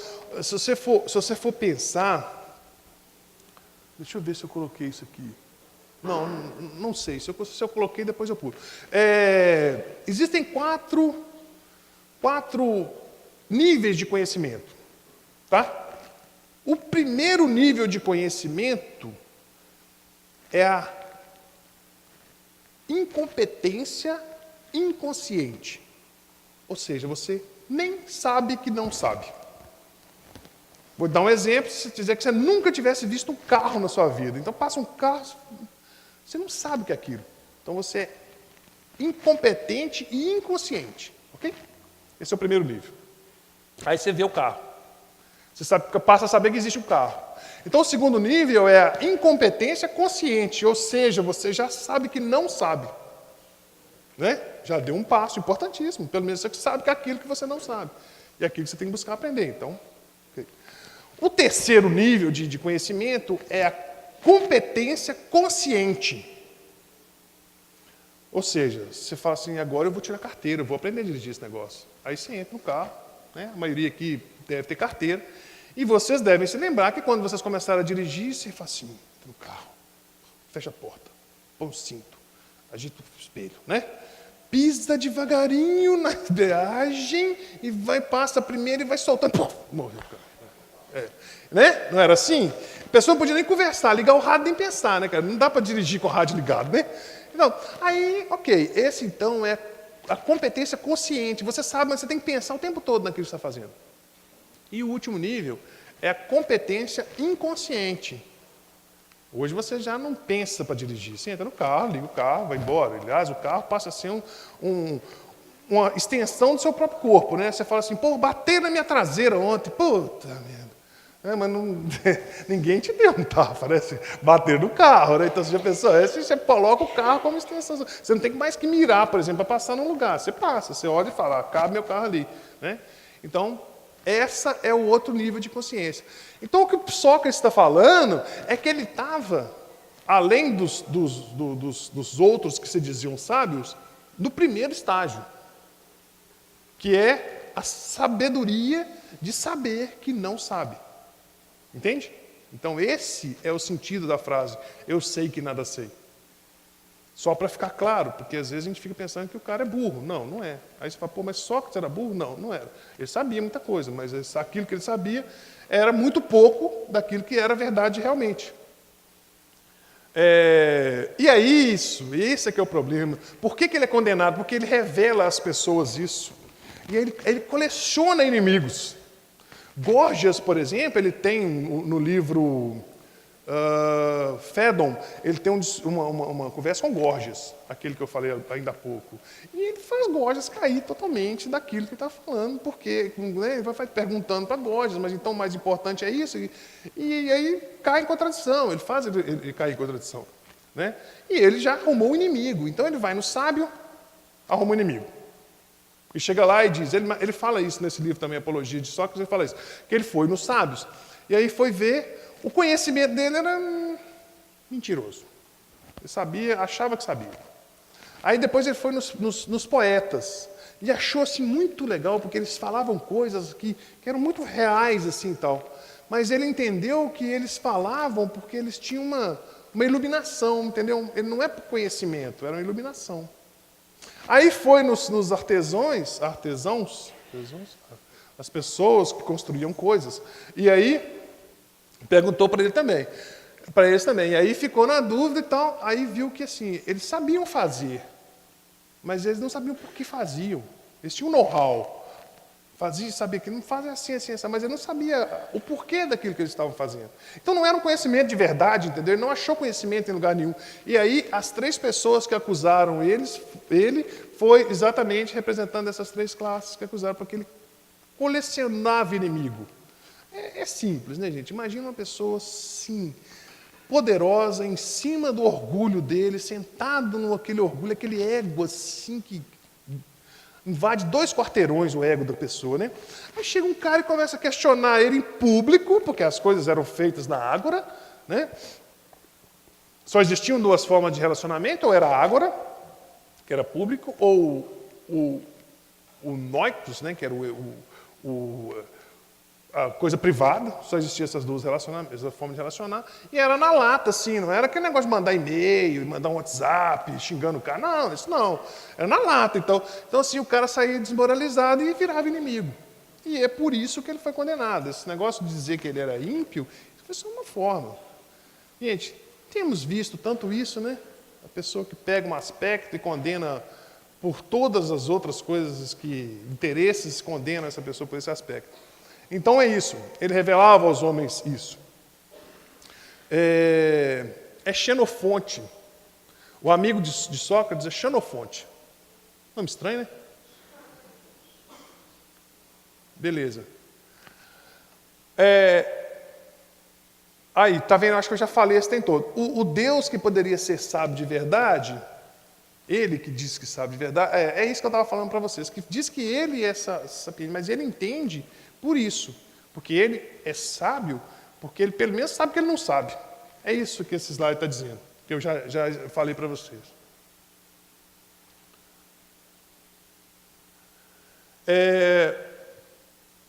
E isso que ele entendia, que fazer fazer as pessoas acordarem para isso era uma obediência, que ele não podia dizer a eles assim, olha, dizer para vocês que vocês devem cuidar menos do corpo e mais das coisas da alma, isso é uma obediência. E é interessante que você fala assim, que o que ele falava, assim, ele não está dizendo que, por exemplo, ser bonito, ter fama ou ter dinheiro é um desvalor, não. Ele não está dizendo isso. Isso depois, inclusive, foi em grande parte assim, uma ideia cristã de que você, o rico não entrará no reino dos céus. Nada disso, não é bem isso que ele está falando. Ele só está dizendo que isso não é um valor em si, entendeu? Que o valor é aquilo que antecede a isso. É o mesmo que depois, se a gente vai ter na Bíblia, por exemplo, dizendo assim, buscai primeiro o reino de Deus. Acho que é Mateus que diz isso, né? Capítulo 6, eu acho. Eu anotei em algum lugar, eu não sou um conhecedor da Bíblia assim, violento, não, mas é porque eu queria falar sobre isso e queria dar uma referência. Mateus diz assim, buscai primeiro o reino de Deus e tudo mais lhe será acrescentado, não é isso? Então é isso que ele está falando. Pô, busca primeiro ter uma alma nobre, o conhecimento e tal, e as outras coisas que você precisa para você viver a sua vida, elas vão vir, elas virão por acréscimo. É isso que ele está querendo dizer. Então, mas muito pouco entendido, né? Assim, é como eu disse, né? As pessoas estão na cultura. A cultura faz aquilo ali que você acha que aquilo que você está pensando é aquilo correto, né? Então, vem outra pessoa e fala uma coisa que não é aquilo que você pensa, ele está errado. Aliás, a gente faz isso, né? Por exemplo, você tem uma ideia sobre alguma coisa, uma opinião sobre algo. Então você pergunta para uma pessoa e essa pessoa fala, não acho não. Fala, esse cara está errado. Aí você pergunta para outro e fala, eu concordo com você. Tá vendo? Está certo, esse cara está certo. É assim que a gente faz. A gente busca aquelas pessoas que concordam com a gente para formar o nosso time, para criar a nossa verdade. A gente precisa disso. Então, como Sócrates chegava dizendo um monte de coisa que as pessoas não tinham como princípio delas, né? Caetano Veloso fala, Narciso acha feio o que não é espelho e a mente apavora o que ainda não é mesmo velho. A nossa mente apavora aquilo que é novo. Então é isso. A pessoa é mal interpretada e aí é condenada. Alma. O Sócrates entende a alma como a sede da nossa própria atividade consciente. Nossa capacidade de conhecimento é a nossa alma. Sabe? Então é assim que ele entende a alma. E o que eu estava querendo dizer para vocês, quando eu disse que os outros destruíram tudo e não deixaram nada, por exemplo, os naturalistas, né? Você tem Parmênides, por exemplo, que diz, nada se move. Você tem até um paradoxo de Parmênides. Eu vou parar essa porra de paradoxo, eu falo muito disso. Você tem um paradoxo de Parmênides. E você tem também Heráclito, que diz que tudo se move. Né? Você sabe Heráclito? Um homem não pode entrar 2 vezes no mesmo rio, porque se ele entrar 2 vezes no mesmo rio, ele não vai ser o mesmo homem, nem o rio vai ser o mesmo rio, não é isso? Vocês já ouviram falar isso? Isso tem uma conotação, uma interpretação diferente, mais moderna, porque a gente pensa assim, ele está falando de fluxo, né? Então está tudo fluindo, então você, amanhã não é o mesmo rio, você também não é a mesma pessoa, porque você mudou e tal, tal. Mas se você for pensar que as suas células morrem e outras nascem, né? Você vai trocando as suas células e no decorrer da sua vida você troca todas as suas células, não é isso? Então você não é o mesmo, não, né? Você fluiu também, né?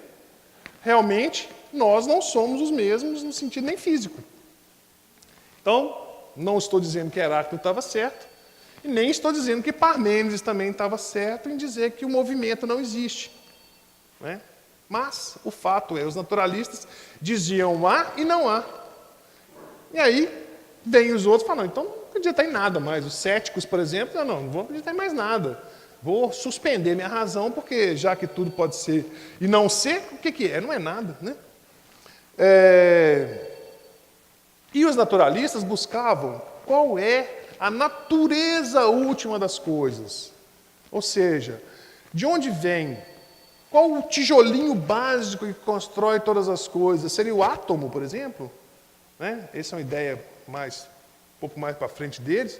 Seria o que é? O Tales dizia, não, tudo vem da água. Porque ele observa, onde tem água, está úmido, nasce planta. Né? O sêmen é um tipo de água. Né? Então, tudo vem da água. Era uma explicação. Então, assim, eles buscavam a natureza última das coisas. E Sócrates vem mudando. Não me importa a natureza última das coisas. Eu quero saber qual que é a natureza última do homem. E aí, nesse momento, a filosofia sai da natureza e passa a ter o homem como centro. O homem como centro das atenções da filosofia. Porque o homem, ele queria buscar qual que é o centro, qual que é a última, a natureza última, a realidade última do ser humano. Tá certo? E ele chega numa resposta, que é o que os erísticos, os sofistas e os outros pré-socráticos não tinham conseguido. Ele chega na resposta que é a alma. A alma é a essência do homem.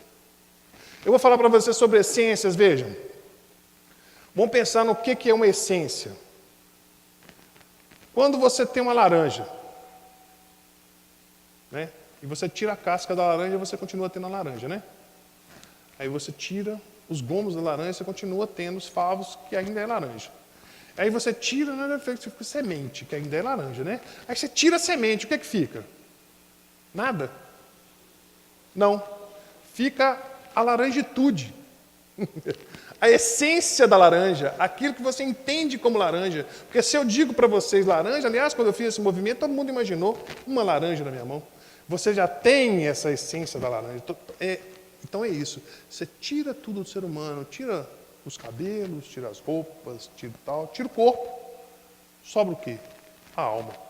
Essa é a essência. Então isso que é a essência. É quando você tira tudo e sobra alguma coisa que você não pode mais tirar. Porque ela é essencial. Ela está na base. Entende? Então, Sócrates então diz, baseado na religião ófica, lembra que a gente falou da religião ófica? Baseado nessa religião, ele diz, não, a alma é a essência do homem, ela não morre, então é dela que o ser humano tem que cuidar, porque cuidando da essência, o resto vem por acréscimo. Ele dizia assim, uma coisa é a ferramenta, outra coisa é aquele que usa a ferramenta. Então assim, o corpo é a ferramenta, e a alma utiliza a ferramenta para poder andar por aí, comer, ter filhos e evoluir. Entendeu? Gente, esse princípio vocês conhecem? Pois é, vem daí de Sócrates. A virtude para ele, a virtude no grego, a palavra chama arete, mas isso é o de menos. Arete depois vem da palavra aristós, que vem chamar de aristocracia, que é o poder dos mais virtuosos. Essa é a ideia de aristocracia. mas é só um adendo. Ele fala o seguinte, o que é a virtude para eles era aquilo que faz o melhor que ele se propõe. Então, um cavalo, por exemplo, que corria, que era forte, ele era um cavalo virtuoso. A gente tem essa ideia de virtude, depois veio do cristianismo, assim, a virtude é aquela pessoa assim, virtuosa, né, e tal. Mas não, qualquer coisa que fazia aquilo bem feito, que ele propunha, então a pessoa que tocava virtuosamente era uma pessoa virtuosa. Tá? Então, só para vocês entenderem. E a virtude da alma é o conhecimento, é buscar o conhecimento, é entender o conhecimento. Então, a alma mais virtuosa é aquela que tem maior conhecimento. Sabe? Então, é dessa forma que ele fazia. Aí eu separei um texto, deixa eu ver por que eu separei esse texto. Toda parte, vou persuadindo a todos os jovens velhos a não se preocuparem tão ardentemente com o corpo e as riquezas, como devem preocupar-se com a alma, eu já falei disso. Né? Por quê? Porque as coisas vêm por acréscimo. Então, é isso, a alma como essência. E ele fala uma coisa assim, muito interessante, ninguém peca voluntariamente. Quem peca, quem faz o mal, é porque ele não conhece o bem. E aí, isso parece uma incoerência no sentido de que ele tira dali a parte de livre-arbítrio, né? Porque se você for pensar, as pessoas deliberadamente escolhem fazer o mal. Eles sabem que está errado, mas vai e faz assim mesmo, né? Mas eu penso, aí é uma conclusão minha, que eu acho que não. Eu acho que se a pessoa soubesse realmente onde vai levá-lo aquela ação má que ele está fazendo, o que isso vai custar para ele como evolução espiritual, se ele soubesse mesmo, ele não faria. Entendeu? Então a minha interpretação de que Sócrates fala sobre isso é essa, que não buscar, ele faz porque ele não sabe, ele não tem esse conhecimento de onde ele está se metendo, né? Que assim, que de graça, que fácil e tal, que aquilo lá que ele está tentando fazer é queijo na ratoeira, entendeu? Então, a minha interpretação é essa. Aí vamos fazer um paralelo com as pessoas. A primeira coisa que a gente tem que ver dessas pessoas é que os 3 usam barba. Essa é a principal. Os 3 usam barba. Então, é o primeiro paralelo importantíssimo, que forma assim uma junção dos 3. Né? Aí levantar para não, mas o pessoal entendeu uma boa parte. Só não entendeu assim, o pessoal. Pessoal mais sério, tem um pessoal mais sério. Então, mas enfim, paralelos reais. Eles não deixaram nada escrito. Eles tinham uma tradição oral, né? Então, quem escreveu as coisas de Jesus Cristo foram os apóstolos. E é por eles que a gente sabe de tudo que Jesus Cristo fez. E da mesma forma que quem escreveu sobre Sócrates foi Platão.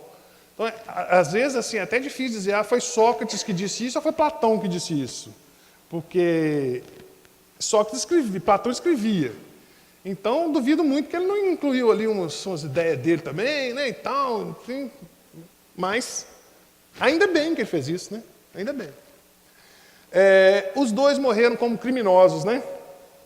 Os 2 foram julgados por terem fazer revolução e por alterar as coisas que estavam sendo o status quo, né? Eles alteraram e foram julgados e mortos como criminosos. Os 2 colocaram a virtude real acima das riquezas dos julgamentos, né? Acho que de Jesus a gente nem precisa nem dar exemplo sobre isso, e Sócrates tem todos esses exemplos que eu já dei para vocês aí, né? Assim, Jesus disse, meu reino não é desse mundo. Né? E Sócrates fala, o mais importante é a alma. Então, o paralelo ele é muito óbvio. Os 2 combateram conceitos, crenças religiosas e incomodaram a sociedade vigente, como eu já disse. Foram acusados de corromper os jovens, de inserir deuses novos e crenças infiéis. Os 2 foram condenados pelo poder. Jesus Cristo pelos fariseus, Sócrates pelos atenienses, que eram os sofistas, né? Aqueles que enganavam as pessoas e que fizeram com que Sócrates fosse condenado. Os dois entendiam que a morte não era um fim. Aliás, Sócrates, numa passagem, ele diz assim, olha, vocês vão me matar. No dia do julgamento, que ele foi morto, foi obrigado a tomar cicuta. Ele morreu envenenado. E ele tinha, por exemplo, a chance de fugir. Ele poderia dizer assim, olha, eu me arrependo de tudo isso, e eles iam liberá-lo. Ele foi condenado por a diferença de 30 e poucos votos, que era por votação, né? Então, enfim. Mas ele dizia assim, a morte, se ela for apenas um sono, então beleza, porque nada melhor do que um sono, uma noite de sono tranquilizante e tal. Então vocês estariam fazendo um bem. Se ela for uma passagem para uma outra vida, uma outra forma de vida, onde eu vou poder encontrar Homero, eu vou poder encontrar Hesíodo, eu vou conversar com Protágoras, com Parmênides, então, não tem coisa melhor que você possa fazer para mim, então, do que me matar. Olha só a tranquilidade que a pessoa abraça a morte, assume que vai morrer. E ele diz mais, olha, a gente achar que um erro é você, na hora da morte, temer a morte. Não estou dizendo que eu não vá temer, né, gente? Tem até o filme do Chico Xavier, né, que ele está no avião, vocês lembram? Eu acho que eu também vou temer demais, entendeu? Mas assim, é de uma sabedoria muito grande a gente pensar friamente, agora que estamos todos bem de saúde, que não estão pretendendo morrer, mas assim, pensar assim, olha, a morte é uma passagem, eu sempre acreditei nisso, então por que eu vou ter medo? Né? Apesar de que eu acho que vamos todos ter medo, mas é um outro assunto. E Cristo também, né? Cristo, Pai, perdoe-os, eles não sabem o que fazem. Abraçou a morte, abraçou a paixão e morreu. Sim. Então, os paralelos, olha só, sobre a verdade que ele fala, ó, enquanto a alma estiver mergulhada na corrupção da alma, não veremos a verdade. Isso é Sócrates, que diz assim, que quando você estiver no seu corpo, é impossível você ver a verdade. Por aquilo que eu falei, você está dependendo da sua razão. Então você não consegue. E em João 8, capítulo 8, versículo 32, Jesus diz, conhecereis a verdade e a verdade vos libertará. Concordo que é a mesma frase? Assim, mesmo significado? Então, Sócrates, né? Aí, é aquilo que eu falei para vocês sobre a morte. De minha parte, não estou zangado com aqueles cujos votos me condenaram, nem contra os meus acusadores. E falou isso que eu falei para vocês aqui, que ele estava, se a morte fosse uma coisa ou outra, muito bom, seria bom. Então, esse paralelo. Sobre a morte e as razões pela qual não se deve temê-la. Libertos da loucura do corpo, conheceremos a essência das coisas. Eu sei que somos apegados ao nosso corpo, somos apegados à nossa vida, e isso é uma proteção para nós mesmos, e temos que ser assim mesmo, mas a gente tem que entender que quando nos libertarmos do corpo, aí sim a gente vai ter condição de ver a verdade como ela é mesmo. Né? É isso que a gente acredita. A espora de Sócrates. Estranho, né? Parece que andava a cavalo, não andava a cavalo. É o seguinte, ele dizia que o papel dele era dar umas esporadas nas pessoas, sabe? Acordar elas, falar, gente, vocês estão acreditando nas coisas, não tem nada a ver se vocês estão acreditando, olha aqui, vocês estão acreditando nas opiniões, vamos buscar a verdade mesmo, a última, vamos dar a alma o que ela tem de valor, vamos deixar o corpo, assim, ele tinha que dar umas esporadas no povo, para o povo acordar, senão todo mundo ficava assim, tranquilo, sossegado. Então ele achava que ele também tinha essa obrigação, quer dizer, achava não, ele tinha certeza, os deuses disseram a ele que ele tinha essas obrigações, esses espíritos que falavam com ele, é a mesma obrigação, gente, que Chico Xavier, por exemplo, quantos livros Chico Xavier escreveu na vida dele, cara, escrevendo o tempo todo e tal, sabe assim, para acordar as pessoas. Kardec, né? Podia ter ficado tranquilo em casa, tomando vinho, cuidando da família, papai, não. Se arvora a fazer algo que vai sacudir as pessoas, para acordar as pessoas. Então é isso que ele, por isso que eu pus aquilo ali, para lembrar de falar para vocês disso.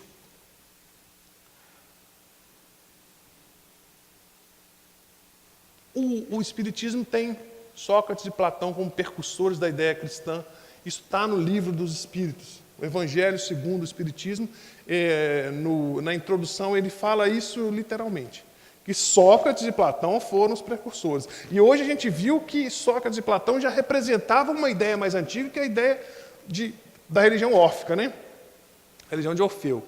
Mas por que eles foram precursores? Porque é a partir deles que tomou essa dimensão que a gente tem e chegou até nós, porque quantas coisas não chegaram até nós que é dessa época. Então, eles são os precursores. E dessa ideia de que o homem é uma alma encarnada. Isso vem deles também, como a gente já disse algumas vezes. E agora eu vou perguntar para vocês. Olha só. O homem é uma alma encarnada. Antes da sua encarnação, existiam unidos aos tipos primordiais das ideias do verdadeiro, do bem e do belo. Separa-se deles, encarnando e recordando o seu passado. É mais ou menos atormentado pelo desejo de voltar a ele. Essa é a ideia que Sócrates fala, da reencarnação. Essa é a ideia de reencarnação de Sócrates. E agora, olha isso. O homem é um espírito encarnado em um corpo material. O perispírito é o corpo semimaterial que une o espírito ao corpo material.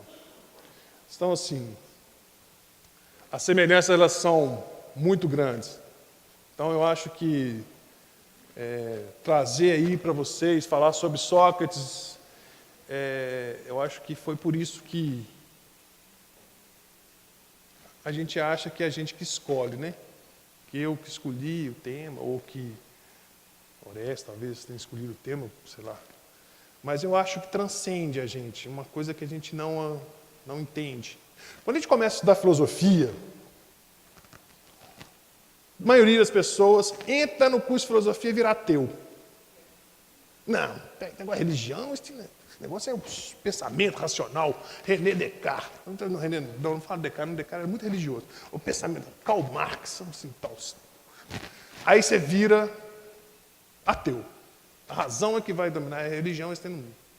Fé, isso é bobagem. Aí você continua estudando. Aí você vira agnóstico. Agnóstico é aquele que fala assim, não, eu não posso provar que Deus existe, também não posso provar que Deus não existe. Então, se Deus não posso provar nenhum nem outro, é melhor eu suspender o meu juízo sobre isso e eu vou virar agnóstico, quer dizer, aquele que não tem um Deus. Ok? Aí o cara começa a acreditar na natureza e tal. Beleza. Aí você continua estudando filosofia. Aí você chega à conclusão, sabe o quê? Que a razão é pequena demais. A razão é nada, cara. E aí, se você quiser realmente conhecer alguma coisa, você vai ter que ter fé. Você vai ter que acreditar em alguma coisa maior. Entendeu? Então, eu acho que é por isso que eu trouxe Sócrates para vocês. Talvez não tenha sido eu que escolhi. E eu acredito que há uma coisa maior que me fez escolher, preparar essa palestra e vir aqui falar para vocês hoje. E porque vocês estão aqui é porque eram vocês que tinham que estar. E aqueles que não estão é porque eram aqueles que não podiam estar mesmo. Porque o melhor está sempre acontecendo. E a gente tem que ter fé nisso. E é difícil a gente ter fé nisso quando as coisas estão ruins. Né? A gente está participando de um negócio, perde aquele negócio. Ou você tinha tudo para ganhar, o trem perdeu. Você está não sei o quê, morre um ente querido. Aí, pô, Deus me avacalhou nisso aqui. Pô, esse Deus tá foda, esse Deus. É assim que a gente pensa. Mas por quê? Porque nós temos a visão só de um pedaço do caminho. Nós só temos a visão baseada no que a gente vê. Se a gente conseguisse ver o todo, você perceberia que Deus está te protegendo. Olha, gente, eu tenho isso prático. Negócios que eu perdi, aí passa um tempo, aquela empresa, por exemplo, não tem condição de pagar, acontece uma coisa ou outra, sabe? Então eu falo, olha, tá vendo? Na hora eu achei que eu estava perdendo, mas agora eu estou vendo que eu estou ganhando. Que Deus me protegeu. A providência não vai te levar aonde ela não puder te proteger. Vocês podem ter certeza disso. Então eu acho que trouxe Sócrates hoje para vocês para falar talvez disso. E agora a gente vai dar uma paradinha, né?